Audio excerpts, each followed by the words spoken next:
kadiri tunavyoenda wanazidi kujifunza.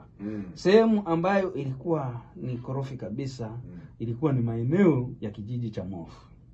Mofu Ikwambi. Kwa kweli nafurahi kwamba wananchi kule wamekuwa ni waelewa na wanatupa ushirikiano na naomba waendelee kutupa ushirikiano. Yale matatizo kwa kweli yamepungua kwa kiwango kikubwa. Lakini hapo maeneo mengine maeneo yanayoambaa vijiji kama kina Msita kule upande wa Chita Merera huku huku maeneo ya Ijia huku Shambara Saba lakini pia hiyo nimetaja yapo maeneo pia kule upande wa Utengule, lakini hiyo ni kwa upande wa Kilombero. Kuna Miwangani hapa na hapo watu sana kwa upande wa kilimo, kwa hiyo wanapenda kuvamia sana upande huo wa Miwangani. Lakini tukija upande wa Ulanga tulikuwa na maeneo hasa maeneo tunaita maeneo ya Senga, maeneo ya Nanji, maeneo ya Mbenja. Hayo nayo yamekuwa sio mazuri sana, lakini kwa kweli kwa sasa hivi tumejizatidi kukabiliana nayo.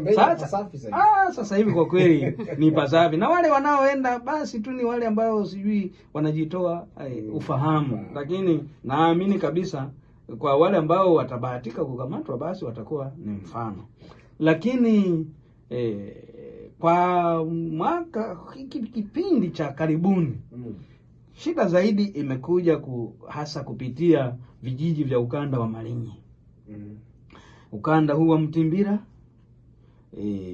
tuna ukanda kule wa maeneo ambayo walikuwa wanakaa ndani. Bahati nzuri baada ya kuhamasishwa na wakalipwa na serikali walishatoka maeneo ya Ngombo kule.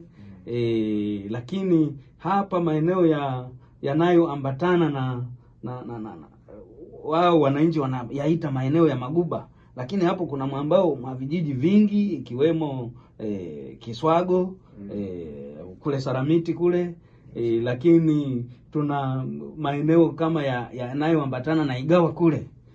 Kwa hiyo hapa wananchi kwa kweli na Ipera asilia hapa wamekuwa wakijaribu kutaka kuendelea kulima, na wengi sasa wamekuwa wakidanganywa kwamba TAWA inaruhusu. Sasa na mimi kwa kuwadhihirishia niko hapa kusema kwamba TAWA hairuhusu kitu kama hicho. Sisi tupo tunaendelea kufuata taratibu za kisheria.